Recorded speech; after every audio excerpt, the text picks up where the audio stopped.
dites-moi, si je vous dis, quand on vous a dit que l'avortement serait pratiqué uniquement dans des situations de détresse, est-ce que vous l'avez cru? Vous êtes tous beaucoup plus jeunes que moi, ou presque. Moi, quand on m'a dit en 1976, enfin, je suis assez vieille pour avoir le souvenir très précis des grandes envolées de Mme Simone Veil à l'Assemblée, elle a dit que l'avortement c'était pour les situations de détresse. Ben, je l'ai cru. Je l'ai cru. Hein.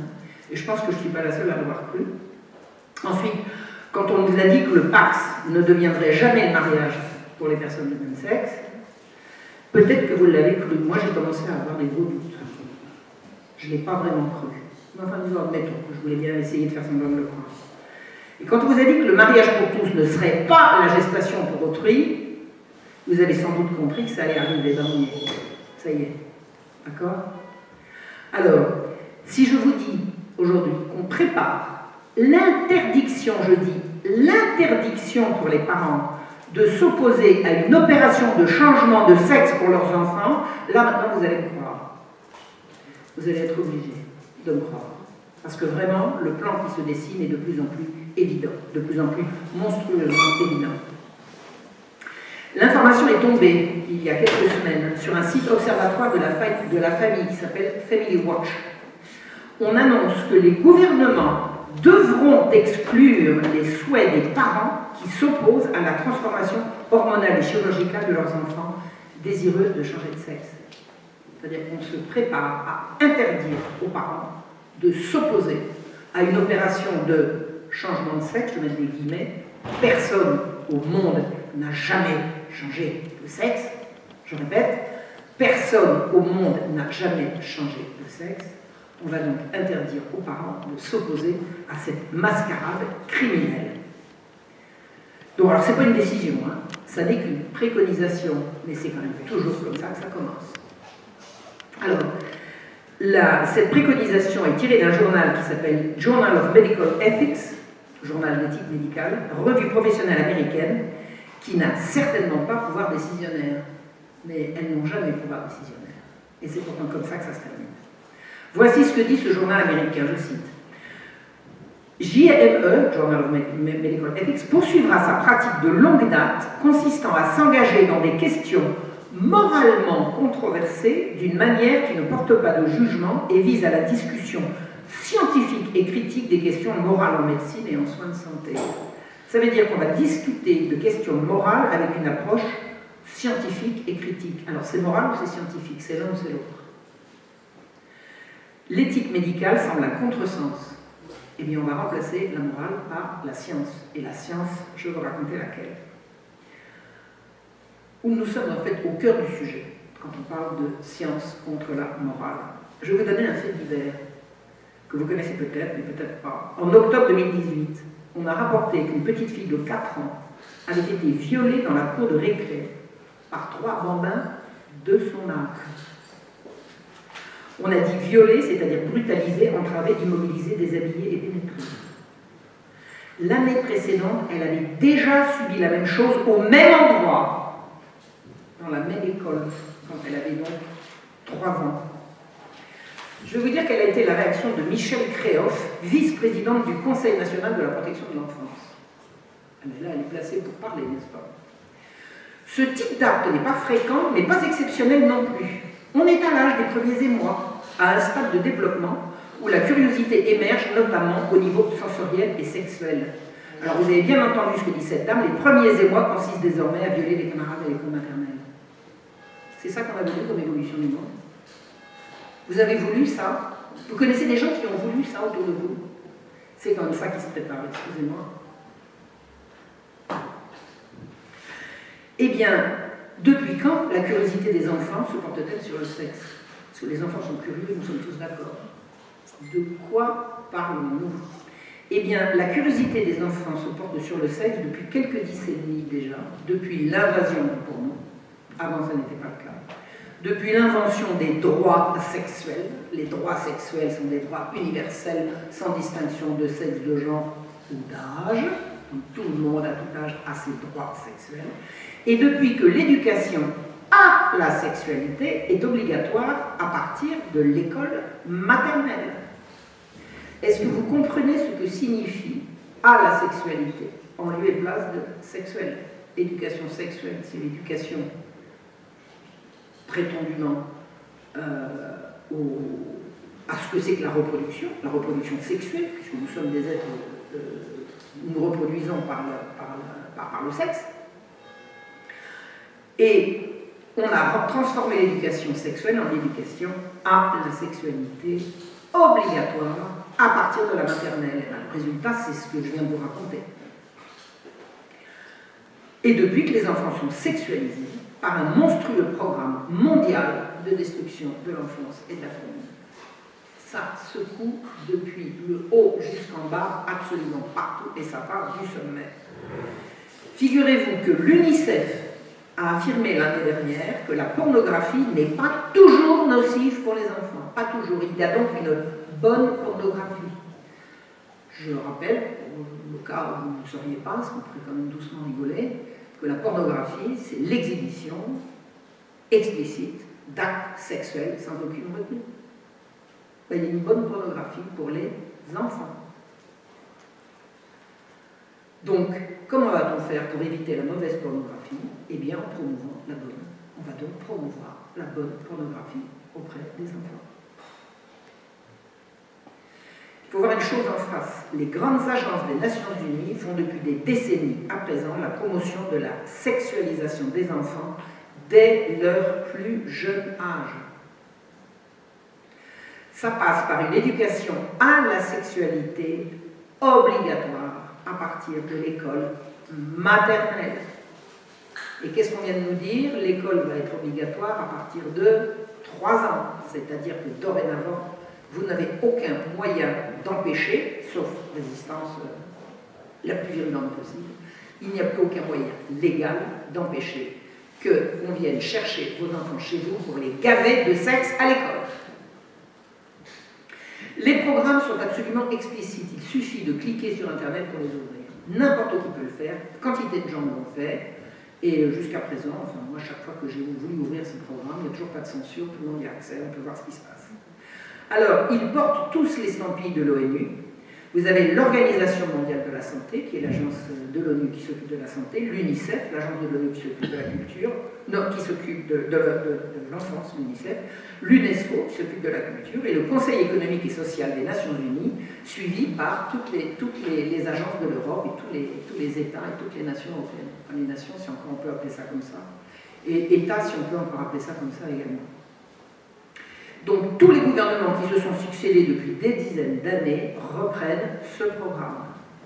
Ces programmes font explicitement et sans ambiguïté aucune la promotion d'une sexualité axée sur la jouissance et totalement déconnectée de la reproduction. C'est officiel. Je m'explique.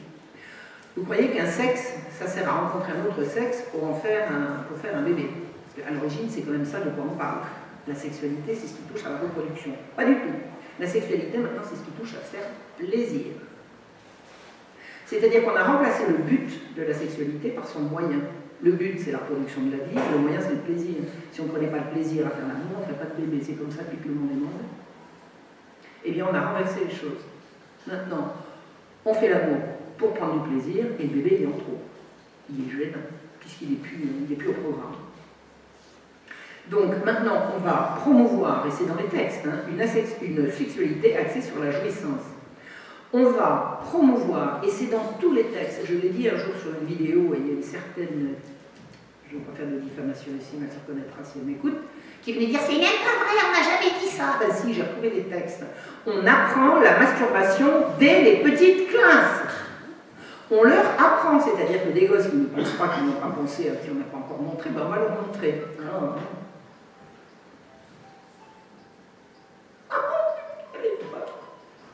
j'arrive pas, j'ai cru que je l'avais arrêté. Voilà, ça y est, ça reviendra.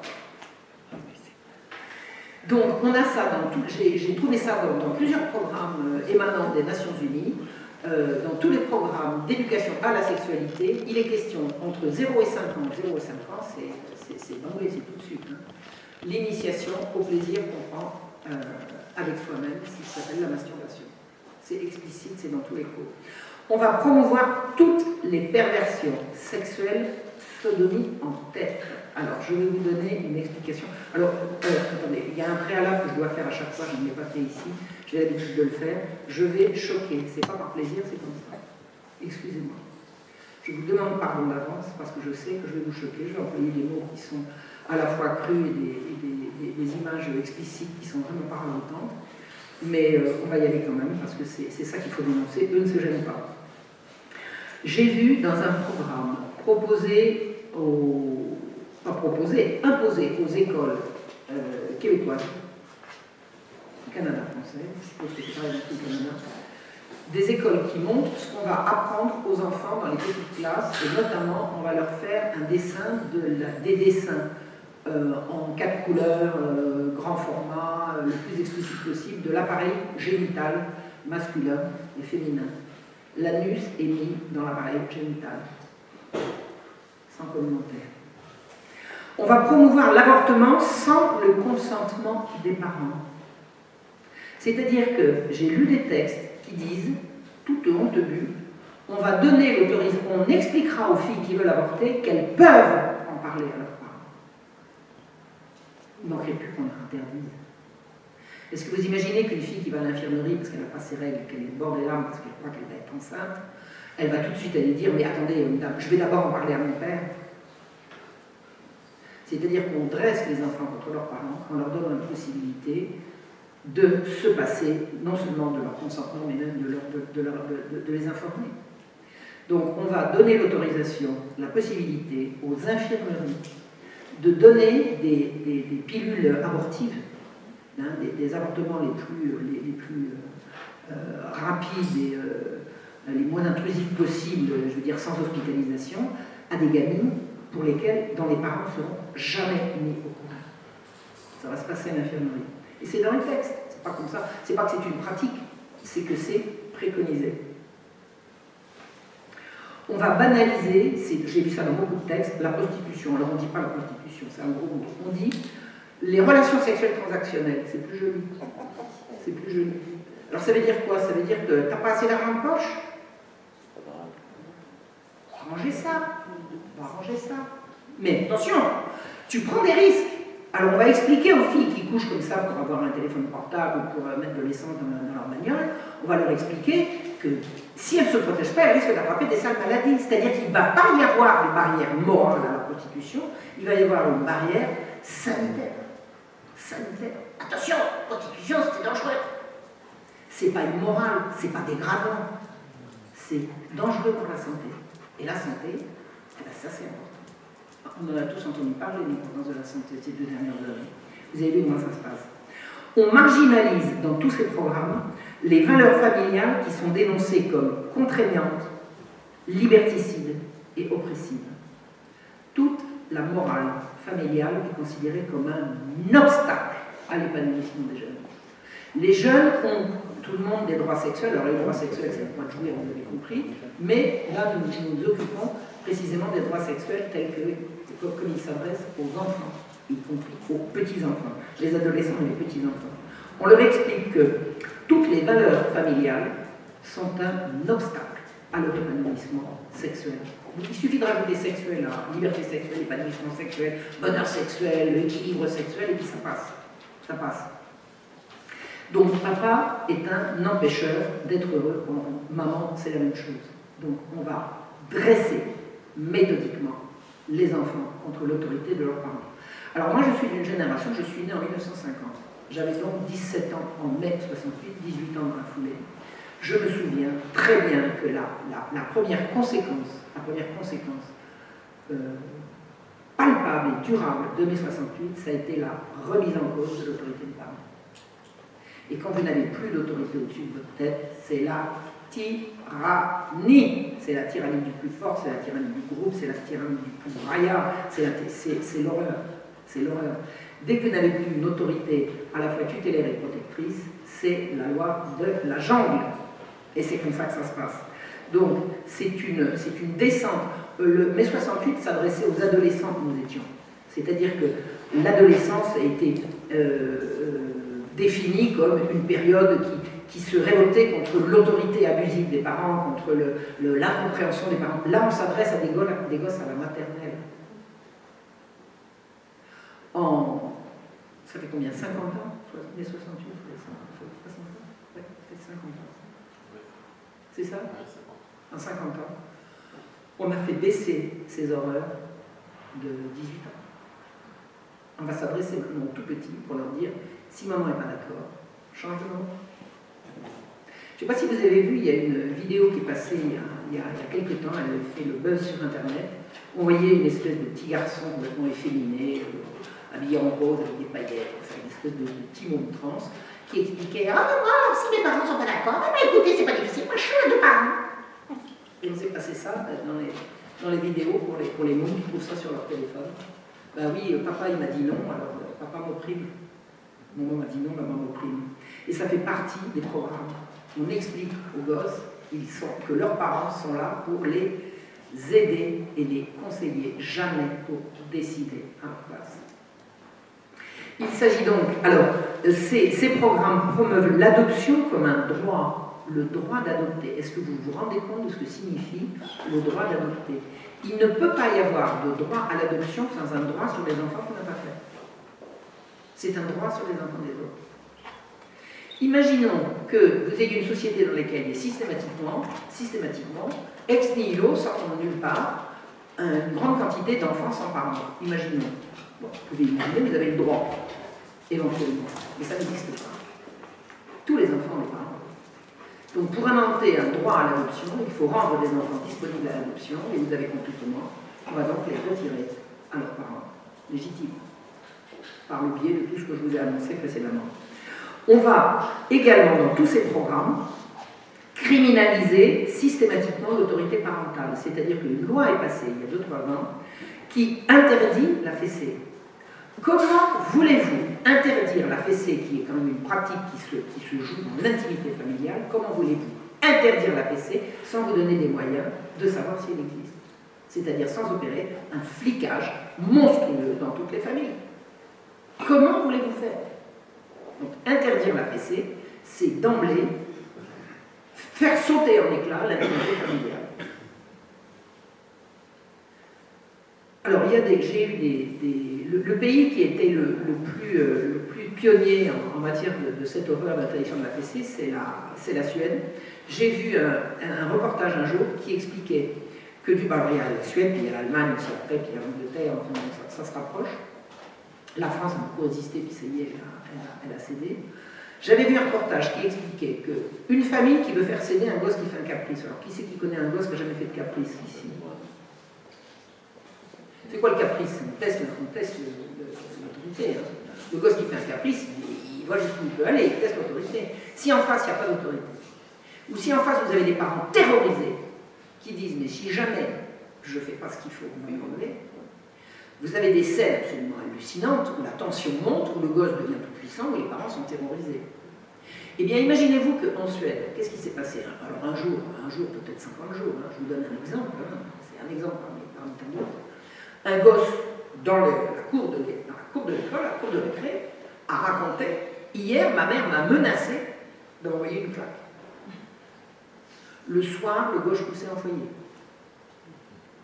La surveillante qui surveillait la cour a entendu, elle a prévenu la maîtresse, qui a prévenu la directrice, qui a prévenu la police, qui a prévenu le juge. Le soir, la gosse était enlevée à ses parents pour une menace de lui donner une claque. En Suède, où ils sont particulièrement... Alors, ce qui est rigolo, c'est que la Suède est en train de basculer hein, sur le plan politique. Là. Il y a un... Bon, c'est une éclate. Enfin bon, espérons.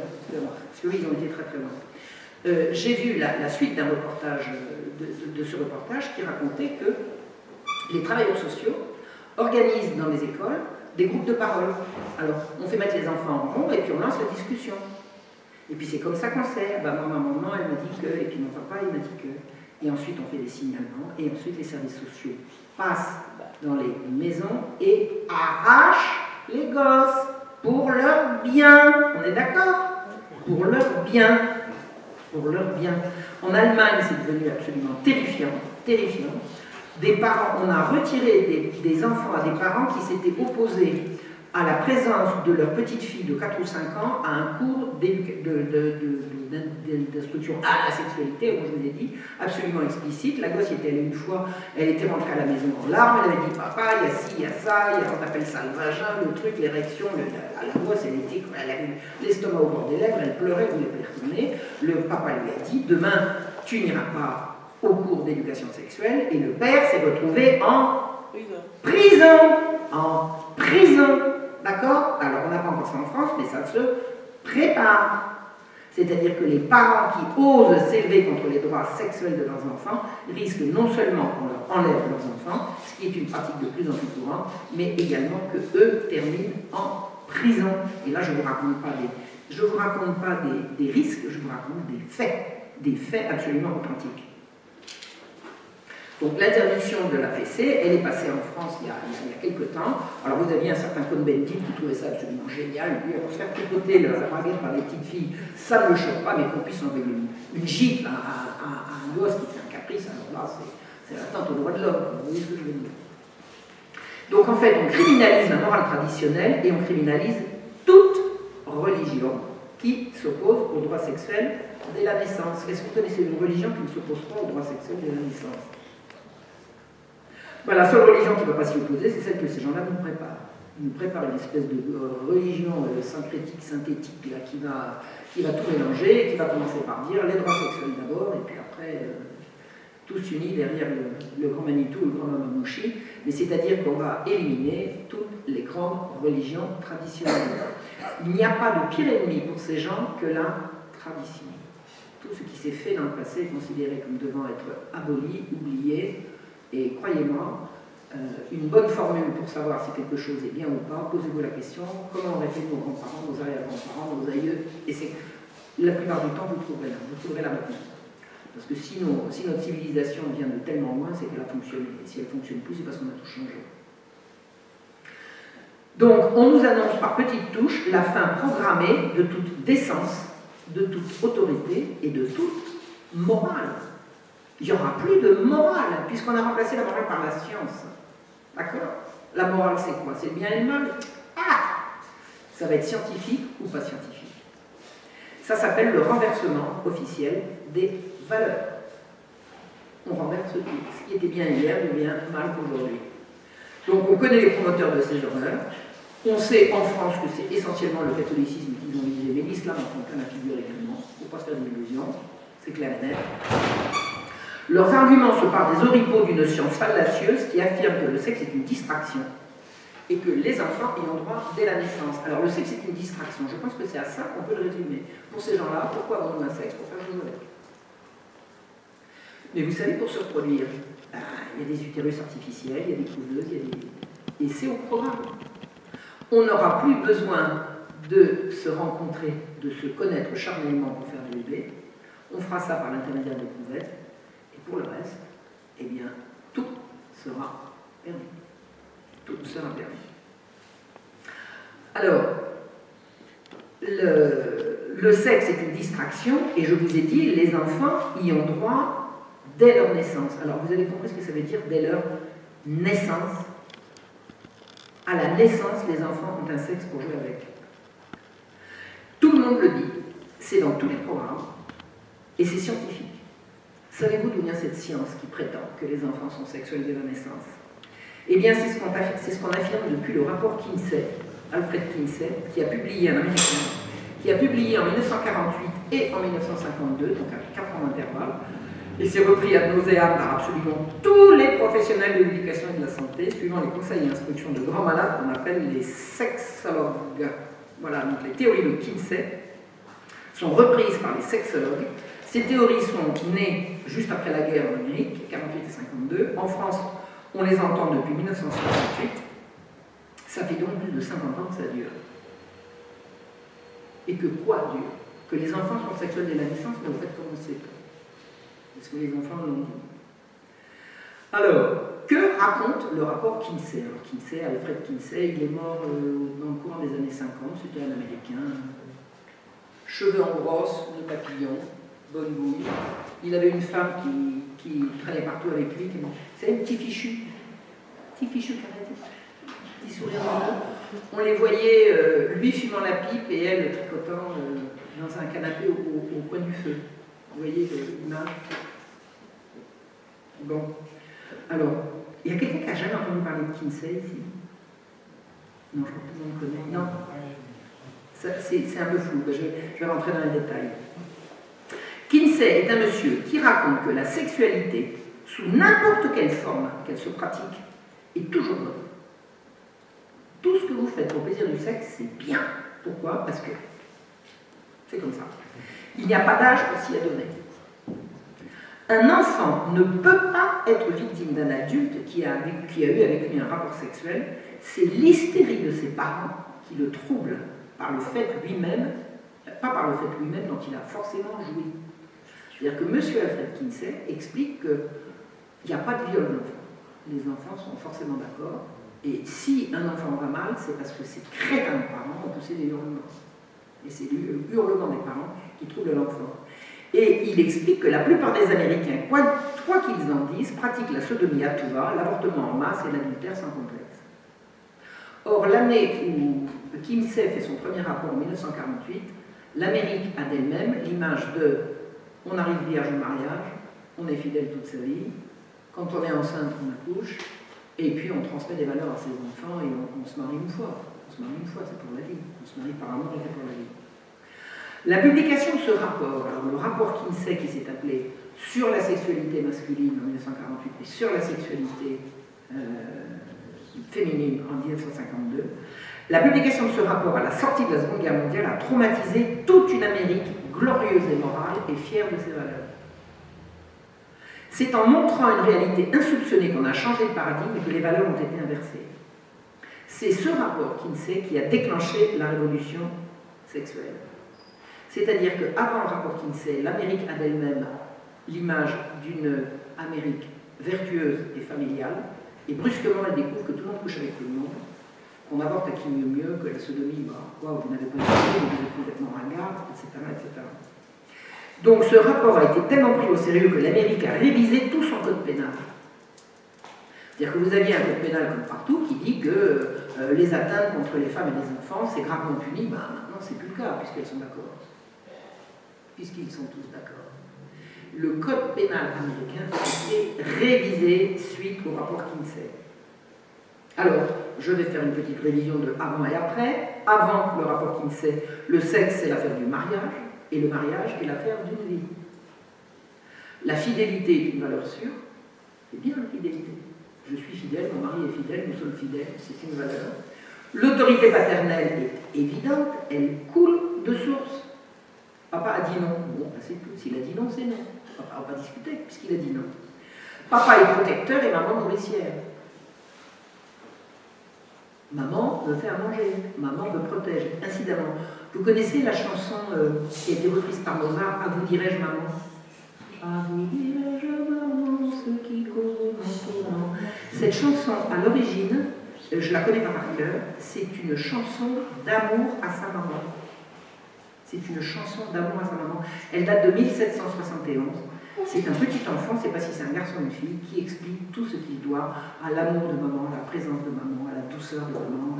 Et il explique que tous les soirs, il fait sa prière au bon Dieu pour qu'il protège encore maman. Une merveille, une beauté. Tout ça, c'est de la carabistouille.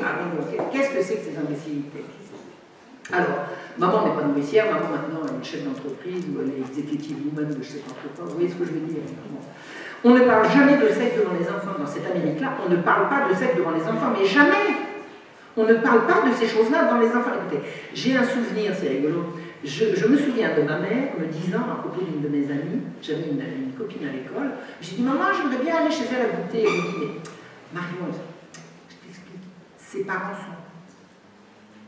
On disait pas divorcer,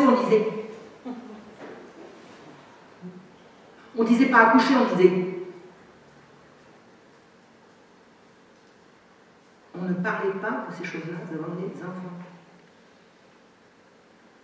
Il y avait une censure au cinéma pour interdire l'accès aux jeunes à tous les programmes explicites. Mais ce n'était pas forcément explicite au niveau image, et également au niveau du thème. Vous voyez ce que je veux dire? D'abord, on ne montrait pas les choses au cinéma. On ne montrait pas les choses au cinéma, mais celles qui étaient trop suggestives, on ne les montrait pas non plus. C'est-à-dire qu'on protégeait les enfants contre tout ce qui regardait les adultes. Et la sexualité, ça regarde les adultes. Et on apprenait surtout aux jeunes à s'accepter, à se maîtriser et à s'accomplir. S'accepter, accepte-toi toi-même. Alors je vais vous expliquer un truc.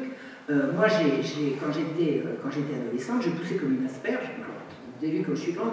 J'ai poussé comme une asperge. À 14 ans, j'avais déjà la taille que j'avais. Mais on m'aurait proposé à l'époque de me retirer 5 cm en coupe les pattes, je vous jure que je l'aurais fait. Mais j'ai eu des parents qui m'ont dit, patiente, patiente, dans quelques années, tu seras grande, mais tu ne seras pas la plus grande. C'est ce qui s'est passé. Accepte-toi. T'as poussé trop vite, c'est fatigant en plus. Vous savez, de pousser comme ça, dominante. C'est une épreuve. Des parents protecteurs ne disent pas, ah bah attends, on va te faire une opération, puis on va te couper les pattes. Parce que changer de sexe, ça revient à ça. T'es pas bien dans ton sexe, on va t'en faire changer. D'abord, on ne change pas de sexe. Et puis, on m'aurait coupé les pattes, j'aurais eu la main. J'aurais été belle avec des petites pattes. On m'a enseigné à m'accepter. C'est ça une éducation, non?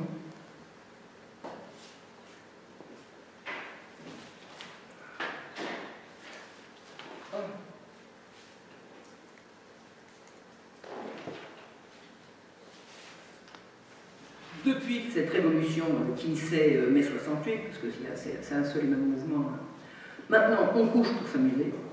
Alors peu importe avec qui, l'occasion était belle, ou elle n'était pas belle, ou c'est pas en ce moment, ou alors j'en ai trouvé 3 d'un coup, je ne sais pas lequel choisir. On couche pour s'amuser. C'est plus une rencontre entre une personne et une autre, c'est une rencontre entre 2 opportunités. Ou plus. Ou plus. L'avortement est devenu un droit fondamental et une, attendez, tenez-vous bien, priorité nationale, je l'ai vu écrit. Priorité nationale. À l'heure actuelle, priorité nationale, c'est tuer les enfants dans le ventre de leur mère. Mais vous avez vu ça où?